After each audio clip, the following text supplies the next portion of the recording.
Hello, all my dear friends in TV land. This is Senior Issues, etc., and I'm your host, Vita Verdon, and spring has sprung. Hallelujah. You know, I always have the best for you in mind, and the subject matter that we're going to talk about on today's show is therapy. We cannot get enough information about it. We all need it at some time or another.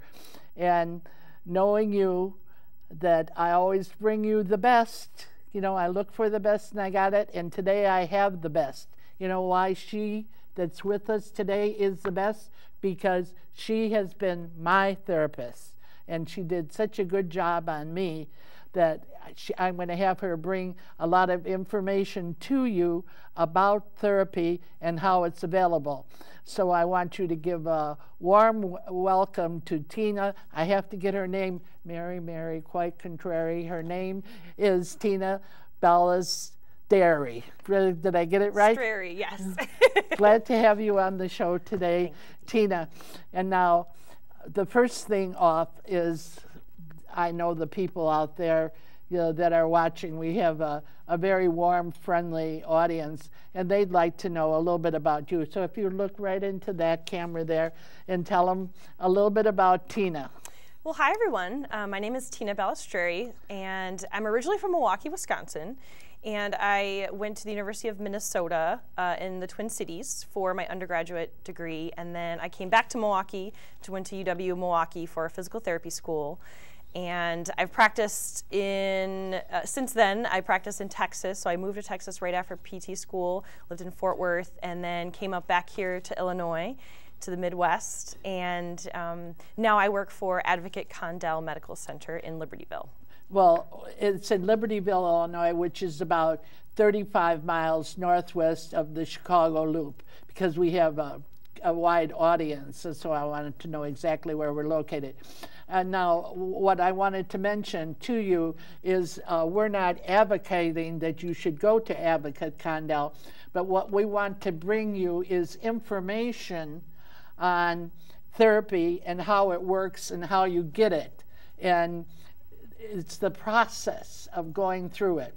So let's start like right from scratch, Tina. And let's tell the folks out there, like, well, what is therapy? So there's all different kinds of therapy. Let me qualify that. What is physical therapy?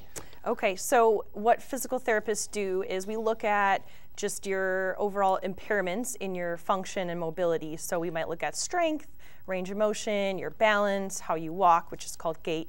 And then we would make an assessment, and then from there determine what interventions we would use to help you get back to what you want to be doing, so what your goals are. That's a good definition. Now, we're going to focus on two aspects of physical therapy today. The two aspects that we're going to focus on is water therapy and what they call land therapy. But I'm going to bring another section in right now, and that is called occupational therapy. Now, there's such a barrage of therapy. There's ear therapy, there's nose therapy, there's toe therapy, there's eye therapy. So we're just focusing on the physical therapy, the water, and the land, and I'm going to give a brief description of occupational therapy. All right. Now, I think anybody who's been watching the show knows that I've broken my left leg 3 times, and I've had a lot of difficulty with it. And so last fall I went in the hospital, I went to a nursing facility, then I was released from the nursing facility, I had therapy at home, and then I went out through this hospital and had physical therapy with Tina, but I also had occupational therapy. Now, the occupational therapy taught me, with my disability, how I could function on my own. By functioning on my own is how I could get up out of bed and walk into my bathroom, walk into my kitchen, and get dressed on my own, how I could bathe on my own, how I could, I know the physical therapist taught me with a walker how I could make myself a cup of coffee and carry my cup of coffee to the table so I could drink it, you know. So it's a functional therapy. We're not going to emphasize that today as much as the physical aspect of therapy and the water and the land portion of therapy. Okay, well, let's start right at the beginning of, now when a person has an accident or a fall and either goes to a nursing facility or a hospital, that is already pre-prescribed for them, okay, in therapy. But let's say the person is at home and has an ailment, say in their arm or in their knee, or is having trouble in walking, then what are the steps that they'd have to take to receive any kind of therapy or find out how much therapy they need? Okay, great question. So they would just have to go to their physician. So that could be their general practitioner, that could be an internist, it could be their orthopedic doctor. So whatever those needs, you know, whoever they're connected with. Exactly. Okay, that's the step one. Yes. All right. And then what's the next thing? So then just having a discussion with your doctor about if therapy is the right thing for you to do. So and then in that case... So in other words, you're saying they have to have a prescription to go through Correct. therapy. So the physician would have to say, yes, therapy is good for you, and then they write a prescription that says, you know, knee pain, and it might recommend, you know, 2 to 3 weeks of physical therapy, or, you know, twice a week for 6 weeks. Just depends on your unique needs. So the physician might write that, or they might just say, you know, knee pain, and then leave it up to the therapist to determine how long that person needs to continue with therapy. At this step, the doctor just writes the prescription. Correct. Okay, then what is the next step? So the next step would be choosing where you would want to go to therapy. And that's the choice of the doctor or the patient? The patient gets to choose where they would like to go.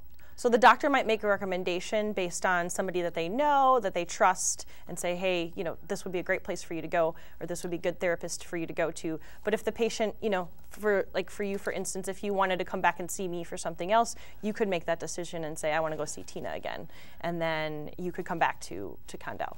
Okay, so now the patient chooses a place. Correct. All right, now what's the next step from there?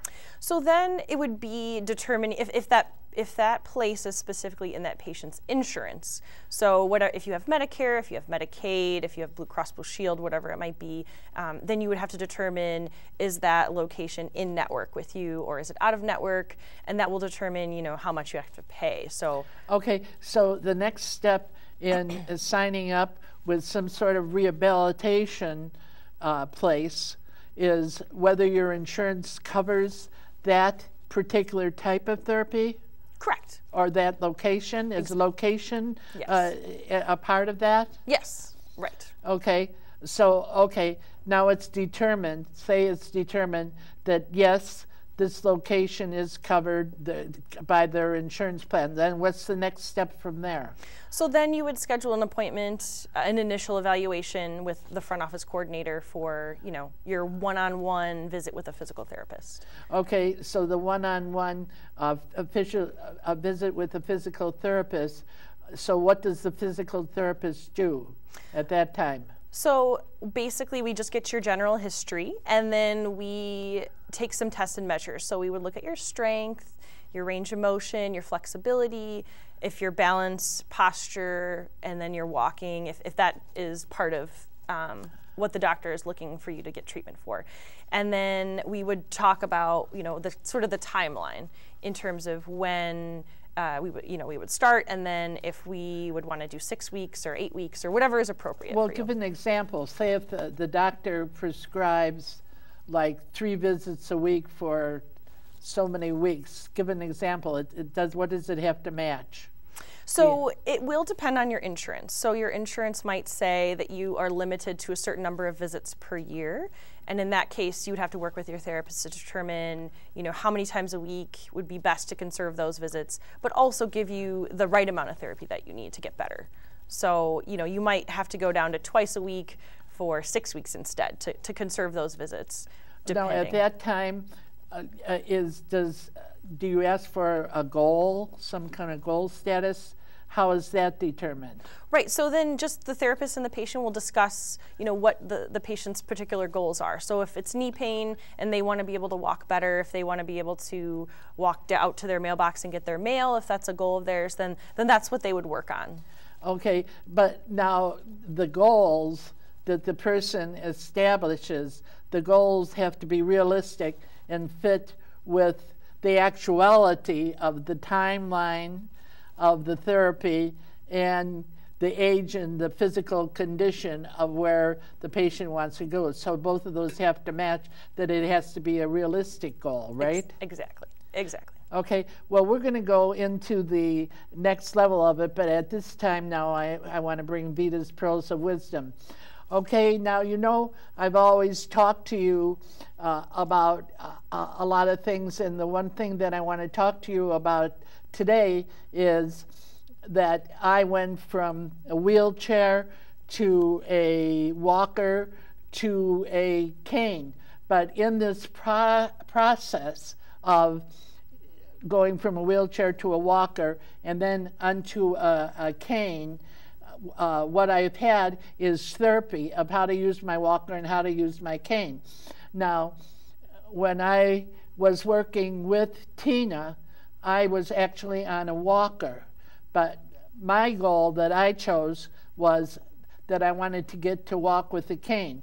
Now, I had even one of my doctors tell me, because of the extent of my disability, that I wouldn't get off a walker and to a cane, but I said, I'm going to walk with a cane. And it was sheer willpower. And that in the evaluation I had with Tina, that she said, what is your goal? I said, I want to walk with a cane. So this is what we work towards. And thank God that it came out that way. And what she recommended to me was the type of cane I should get for my disability. And I have it here with me. Now, I don't know if you can see this. I hope the camera picks this up. But you see the base of it? The base of it is actually very solid. It's got 4 prongs, and it gives it security. And I don't know if you could see this, but there's little digits all the way down the line. Okay, and these little digits in it is evaluated with my height, that I have the right proportion. Now, going from a wheelchair to a walker, that took a teaching ability how to walk with the walker, and then walking with this cane, that took a certain training process for me, that through therapy she taught me how to walk with the cane to retain my balance, to have a good balance, because there's things that we hardly consider, like how do you turn with it, and we did accomplish that. I wanted to mention one more thing. The only time I used my walker, and I wanted to mention it to you, is I get up to go to the bathroom at night, so I have my walker by my bed, and I use it in that instance because when I get up, I'm sometimes half asleep, and I can grab my walker and make sure I have a sure path to get right into the bathroom, and I don't have any rugs or any encumberment, and I have a proper light to see me there.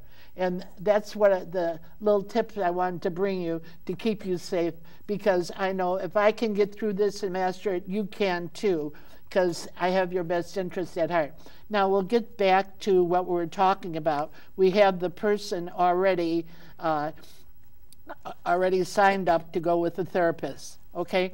Now we'll go into 2 levels that you work on. One is water therapy, and one is what they call land therapy, okay? Now, answer this question for me. Who prescribes it? Does the doctor prescribe? Yes. Okay, now what determines this? Let's take water therapy first of all. Okay. So the doctor might prescribe aquatic therapy or water therapy for a patient who just has a difficulty, walking on land regularly. So if there's a lot of balance issues, or if there's any weight-bearing restrictions, the water will unweight you, and so it makes it easier to exercise. Just okay, depends on. Well, let's go into this weight-bearing. Now, what I had is in this break, I didn't have a brace or a cast put on.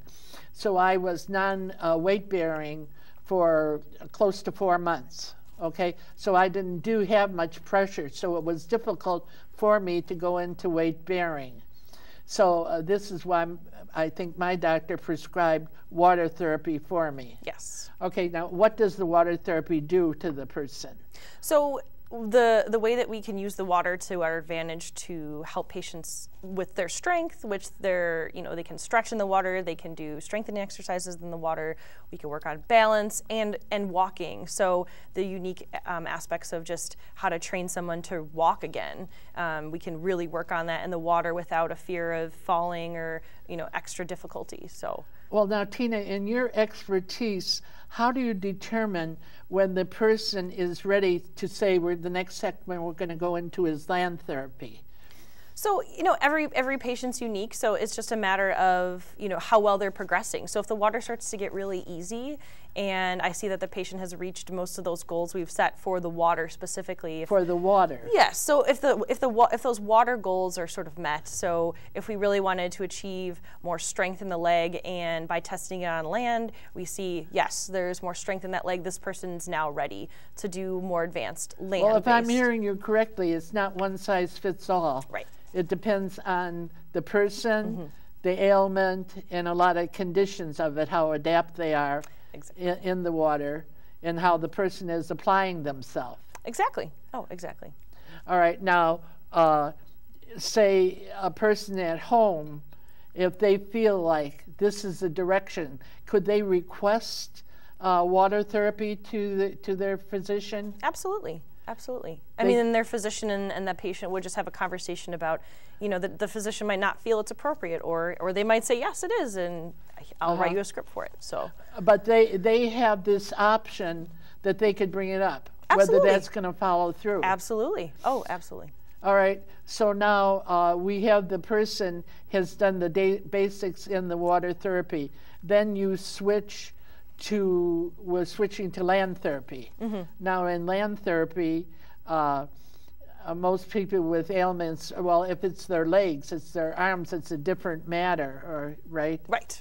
But if it's their legs, then usually they'd be walking with a walker or with a cane. Right, and then we would start working on very specific functional things like stairs or distance walking or turning or whatever is unique to your environment. So whatever you want to specifically get back into, then the land is that time to get more specific with it and start working on those, if you want to be able to walk those 3 steps up into your home and that's your biggest barrier, obstacle at this point, then that's something that we can start actually working on land. So all right. Now, another question that I'd like to ask is there's a correct way to walk with a walker and there's a correct way. Could you go into that a little bit to explain it to us? Like, let's take the walker first of all. Okay. So you need to get fitted based on your height for a walker. So there should be a soft bend in your elbow when you're using the device. And then you want to be walking not behind your walker or too far into your walker, but just at that right spot in the middle where you're not hunched over, but you're using it more for your balance as opposed to completely rely on it to help you walk.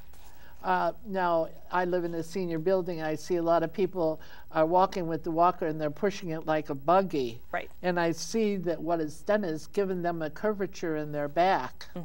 And that isn't correct. Right. Now, we'll talk about the cane. Now, what you suggested for me was this heavy base bottom. Could you go into explaining that a little bit to our audience?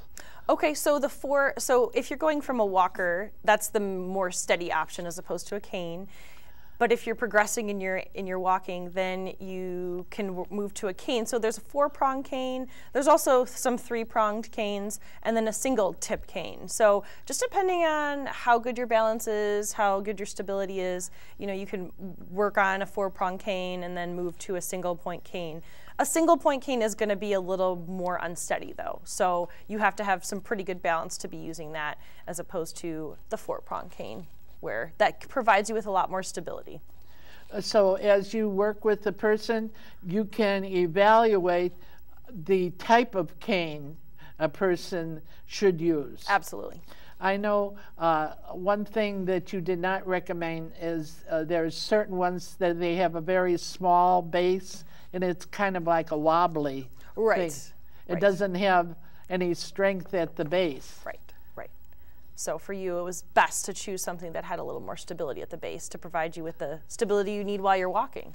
All right, now, have you had like any patients that they don't need the cane all the time, only in certain situations? Absolutely, absolutely. So sometimes those environments at home, which are just safer and more controlled, are the times where patients go without their assisted device, as long as they're safe to do so. And then if you're walking in the community where there's distractions or obstacles, things come at you, you know, there's just a lot more visual stimuli, so that might distract you from, you know, your balance. And so in those instances, when you're going to the grocery store or going over to a friend's house, you might choose to use your assisted device at that time, just to be safer. I wanted to bring up that in one therapy session, one of the things you put before me is when walking with a cane, this is when you were teaching me on the cane, is that being in a real life situation, obstacles do occur suddenly, and how to handle them and to stay firm. And so I had this therapy like just on that I think it was a Wednesday, and then I went to church on Sunday, and it was a luncheon at church.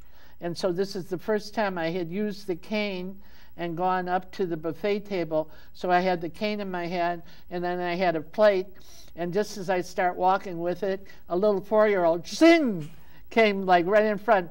But your teaching came on me, and I said, okay, I can handle this. So I just stayed firm, and I didn't move. And then the father, you know, caught the little boy and apologized. And I said, that's all right, stuff happens. And that's what I just learned, and this was, I passed the test of it.